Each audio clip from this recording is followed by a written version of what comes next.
From the shores of beautiful Lake Coeur d'Alene in the heart of North Idaho. Local, regional, national, and international guests discuss their topics on our forum.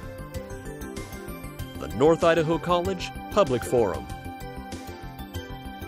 With your host and moderator, political scientist, Tony Stewart.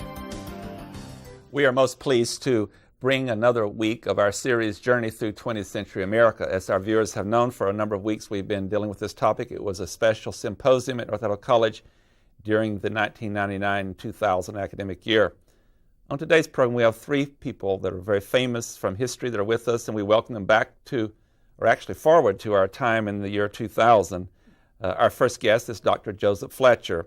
Dr. Fletcher lived from 1905 until 1991, and he was well known as an American theologian and author. In fact, it's often been said about Dr. Fletcher that he is the modern author of situation ethics. Dr. Fletcher, welcome back to our program. You were here many years ago, and we're happy to have you back in the year 2000. Thank you for having me today, Tony. Our second guest is a very famous person in the Pacific Northwest, particularly in the Idaho area. Our guest is May Arkwright Hutton, who was a Northwest social activist and suffragette. She lived from 1860 to 1915, and welcome to the year 2000, and we want to interview you on a number of exciting things that you did when you lived in this region in an earlier time. It will be my pleasure. Thank you for having me. And our third guest is Senator Barry Goldwater, who lived from 1909 until 1998. Senator Goldwater of Arizona was the Republican candidate for president of his party in 1964, and after that returned to the Senate and served many years, and was particularly well known as what was called in his book, The Conscience of a Conservative. Senator Goldwater, welcome to the program. Thank you for having me. And as always, I'm so pleased to have our panelist, Janelle Burke, who is an attorney in the state of Idaho. And Janelle, it's a pleasure to give you the invitation to start the questioning with our famous guest. Dr. Fletcher, let's start with you, but my question will be the same for each of you. What is the most significant contribution that you made? How would you like to be remembered? Dr. Fletcher first. Well, looking back over my lifetime, I spent many years in academic circles and different schools, teaching and learning, and I'd say that my biggest contribution in all those years would be in the field of ethics. I helped popularize situation ethics, and people have called me the father of situation ethics, but I don't think that's actually an accurate title. The ideas have been around for hundreds of years, and I just helped them become very accessible and popular in the 60s. So I'd have to say that my work in promulgating the situationalist view has probably been my greatest contribution. And as a result, I got to travel the world and speak at over 400 universities, seminaries, schools for doctors, and just a great number of institutions. I know we'll want to ask you more about situation ethics, but May, let's turn to you right now and ask you, what is it you would most like to be remembered for? Oh, there are so many things that I feel people would know me for. Probably mostly my efforts as a suffragette. The women's movement was very important to me, as well as the right for women to work outside of the home, that they were not simple instruments of their husbands or of society. And that is one of my greatest loves, my cause, and my reason. Many buildings remain in the Pacific Northwest, in particular in the Spokane area. For our viewers who are close to home in Spokane, yes. What are some of the buildings, or some of the? I think you were involved in the Hutton settlement.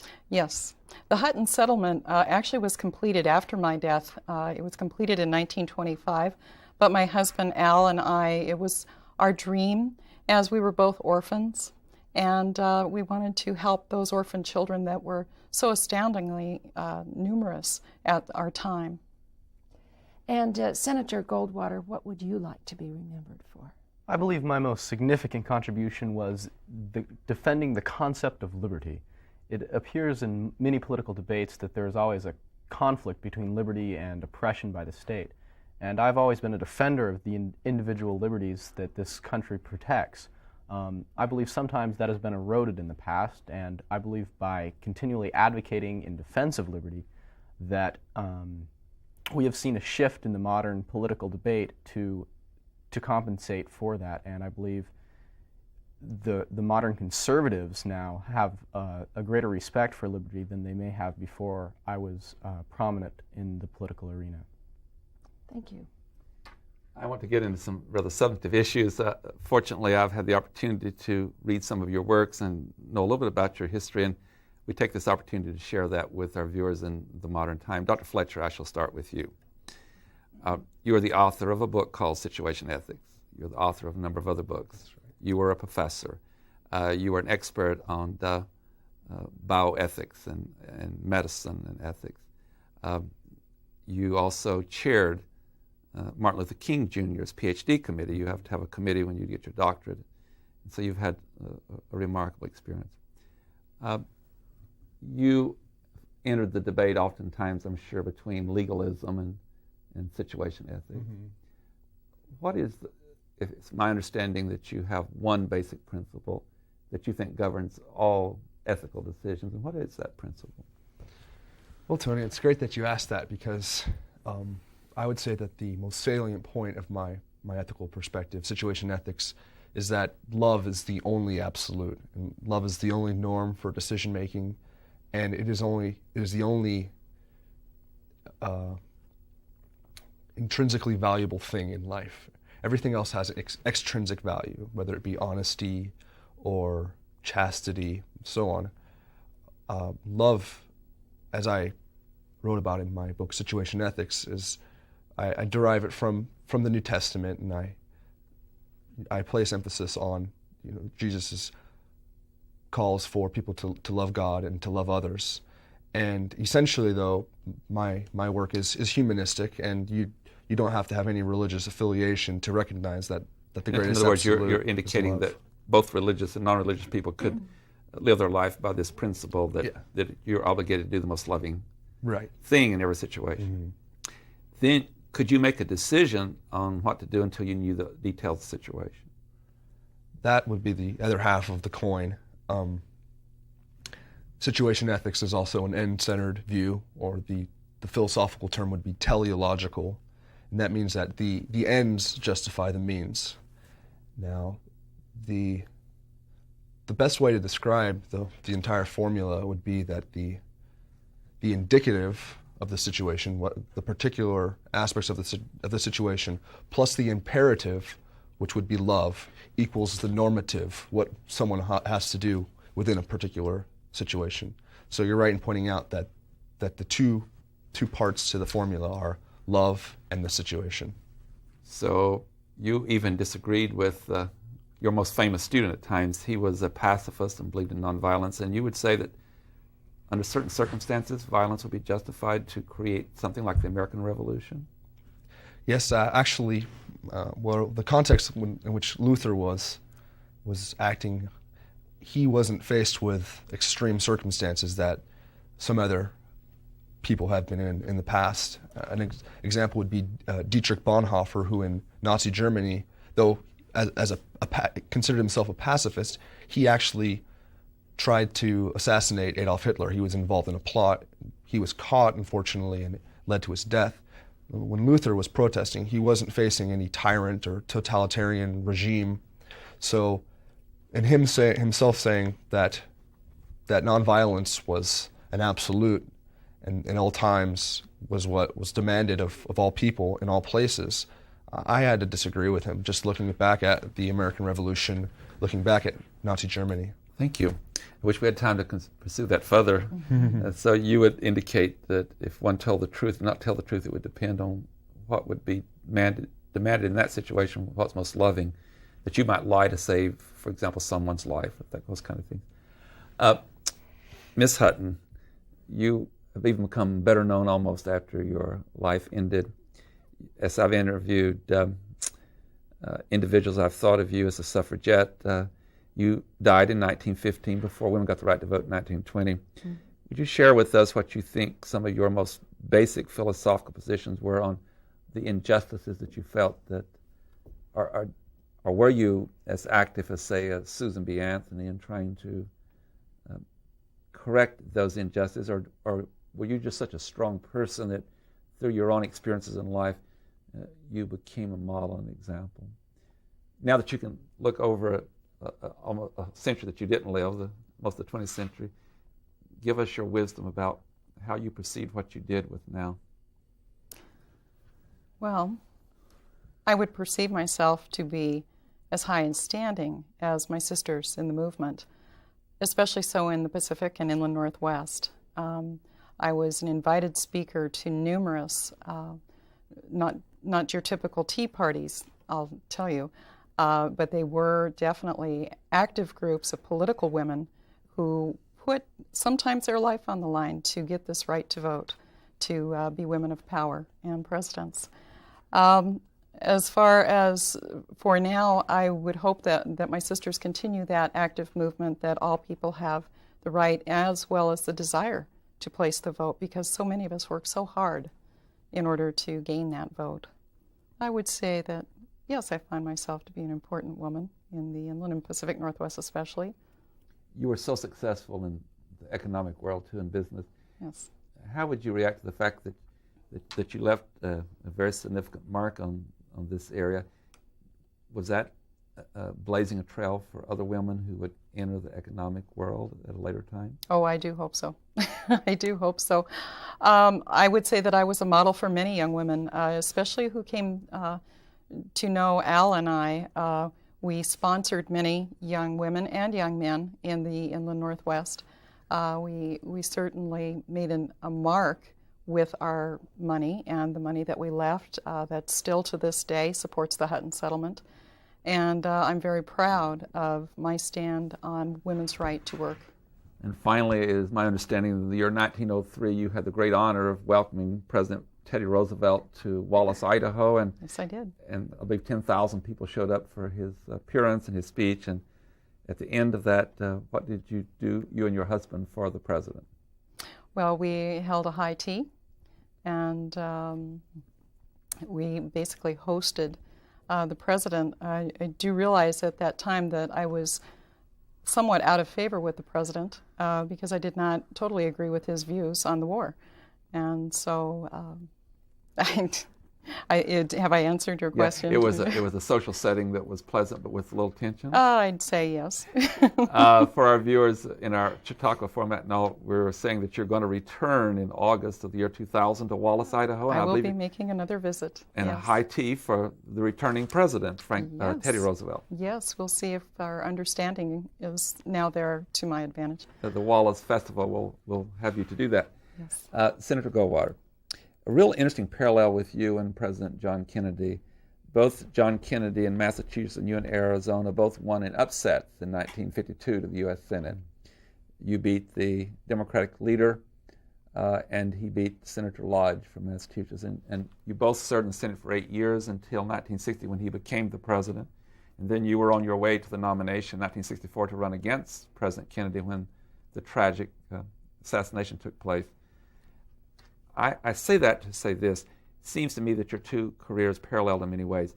He moved the Democratic Party in a certain direction with his New Day and his Frontier, and you moved the Republican Party with, like your book, The Conscience of the Conservative. Based on that, would you do two things for us? Would you share, first of all, how you feel your influence changed the Republican Party, particularly with later the election of President Reagan? And secondly, on a more personal note, I believe you had a friendship with President Kennedy, and he had a plan if he had lived in your campaign. Yes, Kennedy and I were quite close, actually. When I found out he had been assassinated, I originally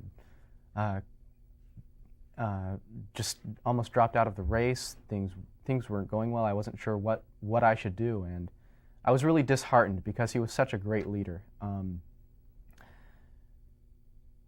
Kennedy and I have a lot of similar backgrounds. We were both very passionate for our beliefs, and so it was disheartening, I guess, to me to see him just taken away. And he was such an excellent leader. On my personal how I would say he led the Democratic Party, and I did also lead the Republican Party, and that was challenged or developed during the Reagan years. What happened, I think, was conservatives in the past tended to focus more along the lines of being also somewhat socially conservative. My developments and bringing the Republican Party to a consensus on issues of national defense, bringing us to a consensus on issues of more economic trends that we ought to develop, really brought the Republican Party, I think, into a strong cohesion. The difficulty arises on such things as more religious issues. And I tended to be more, believe that religion is something that should stay out of government and government should stay out of religion. And Reagan did not always share those views, but you could see that being echoed in the overall platform of the Republican Party. However, it wasn't quite as liberty-minded as I would have liked it to have been. You did see that development start to take place during the Reagan years. Later in your life in the 1990s and when you left elected office, you made some comments in this area. The party, the Republican Party, certainly followed and adopted many of your economic policies of government having less involvement in economic matters, and you believed in strong defense. But as you said on social programs, later you would criticize some of the more conservative religious leaders. You didn't agree that government should, I guess you were quite consistent. Not only did you not want government very involved in economics, but you didn't want government involved in the social issues of the lives of people. In fact, yes. I recall one time when you criticized Jerry Falwell and others, saying that they were trying to have too much intrusion of government in determining those issues. Is that correct? Yeah. Yes, that's entirely correct. It's difficult to say to compartmentalize our beliefs in liberty. I personally believe that all aspects of life ought not to be interfered with significantly by the government or the state government or the federal government. And some members of the Republican Party and the religious right were saying, well, we're not going to have, we're going to keep the government out of our economic lives, but we're going to have government dictate certain aspects of our religious and personal lives. And I was really disappointed to see the religious right take that political position. And I think it's going to cause a split in the Republican Party in future years that's just going to become more and more divisive as the religious right continues to not be conservative on social issues. Janelle Burke. To each of our famous guests, you were all somewhat outspoken, we might say. You certainly stood for things. Some people might have said you were flamboyant or colorful. You certainly took a position and you stayed with it. Can you talk a little bit about, was this easy? Was it something that you found just thrust upon you? Did it develop? Or did you really go out with a banner to make your point? How did that happen? Did you fall into it quite naturally? And I'll start with Senator Barry Goldwater. Did you sort of fall into this naturally and become quite colorful? It did come quite naturally because I just felt like I needed to say what I actually thought. Sometimes politicians don't really seem to say what they think. Rather, they say what they think you ought to think they think. And I really felt that it was important to be honest and straightforward, and that came across very easily for me. If you're honest, if you're honest, it's easy to be natural. And certainly it happened during the Vietnam War. You spoke your mind with regard to the war during the campaign. Isn't that true? I certainly did. And the Vietnam War was a particular issue that I was not hesitant to speak my mind in. And I got some flack from the opposition that I felt misrepresented my positions. But I would still say the things at that time that I say today. And May Arkwright Hutton, what about you? You were considered to be a very colorful person. At times, of course, you wore quite interesting costumes, if you will, or you sometimes dressed as a man, I understand, wore suits to make a point. Mm-hmm. What about this colorful entity that you were? Well, I'd have to say that I was known for my colorfulness as well as my colorful language while still living in Wallace until 1900. That would probably be most likely when you would find me to dress as a man to make a point, as you would say, and mostly to draw out that I was just as good as any man, especially out there in those mines. I could work just as hard and just as long, and I was a self-made woman. When I did move to Spokane, I toned down the colorful language, although I still enjoyed wearing my colorful clothing. In fact, I was told at one time that my clothing was well suited to a wall than it was to a piece of clothing. And I didn't take any offense to that. I enjoy what I enjoy. I like who I am. I did become a very strong woman. And I was not always comfortable with the role that I played, but I felt the necessity to be who I was and to be very thorough on the causes that I believed in. And you made your money, for the benefit of our viewers, in the Wallace mines, and you came really as without any money to Yes. the mining area, and then were lucky enough to strike it rich, if I recall the story. I did begin by taking in boarders, and by cooking. I made some wonderful huckleberry pies. I know that those were renowned. But yes, my money was made in the Hercules mine. It was one of the richest silver strikes in the early 1900s. And it soon petered out probably in 1924. And Dr. Fletcher, you too were outspoken, but tell us a little bit about your background. You were originally a divinity student. Well, I have quite an interesting past. I'll explain briefly. I chronicle my life in a book I wrote called Memoir of an Ex-Radical. And I consider myself an ex-radical. And at the age of 16, I was greatly influenced by some of my teachers in school, and began to be exposed to some of the great authors, and started to open my mind up to various ideologies. And at the time, I considered myself a socialist, and I wanted to fight for the betterment of society. But I found that the best avenue to advance these views would be through the Christian church, but not so much the evangelical wing of the Christian church, but more of the social gospel aspect. And the social gospel entails not so much the salvation of individuals, but rather of the whole society. So I found myself within the church and speaking for basically the social gospel. At the same time, I was still radical in my views. And as the years passed by, I became desocialized and ultimately de-Christianized. And at that point is when I considered myself an ex-radical. But at the same time, I was teaching in various schools, and I taught social ethics and different ethics, biomedical ethics. But social ethics was where I began. And the whole time, that's where most of my time was spent, even though I was working with the social gospel, and that was where my most interest was. I actually spent the most time with the ethics because I was teaching it.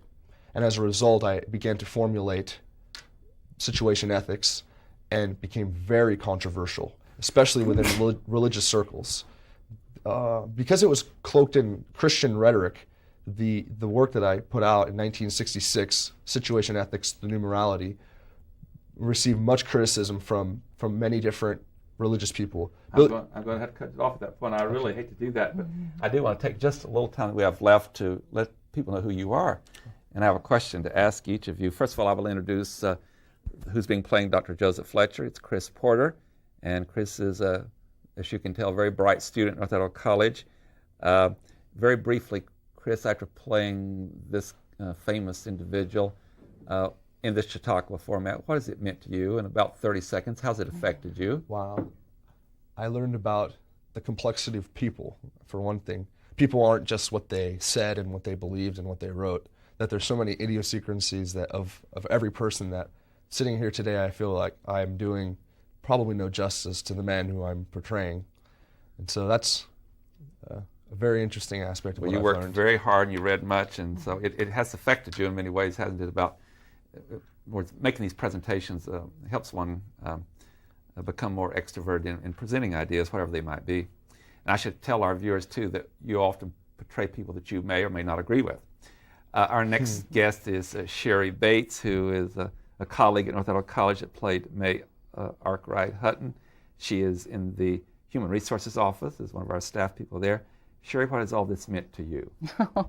It has meant a great deal to me. I've enjoyed this so much, and I've learned about someone who is very special, and I think very dear to especially our local group of people.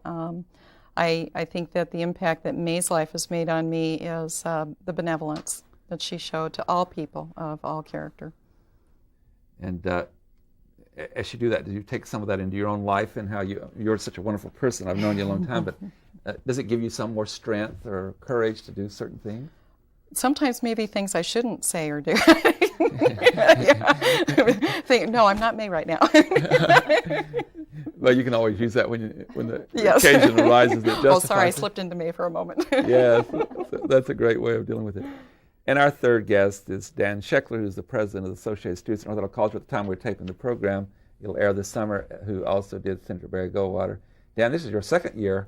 Yes. Last year you did one of the Wright brothers. Since you've had 2 years now to deal with this, what has it done for you? How's it affected you?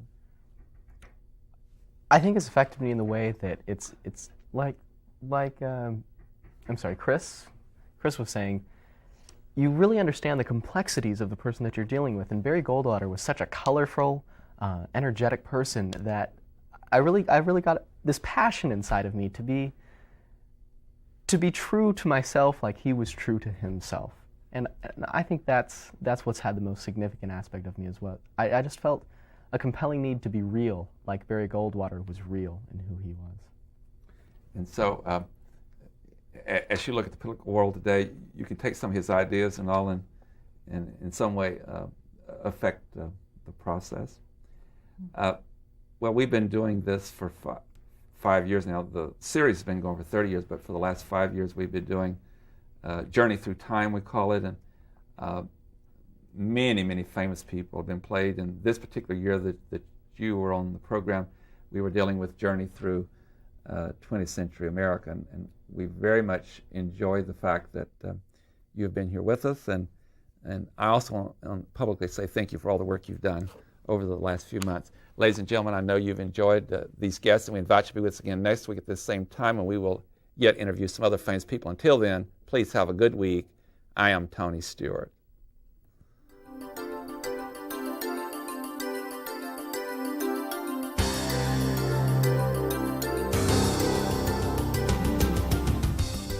North Idaho College Public Forum is the longest-running public television show of its type in North America and is seen in 7 states and 2 Canadian provinces. Each episode is pre-recorded live and is an educational community outreach from North Idaho College. Please join us again at this same time next week for another new edition of North Idaho College Public Forum on this public television station.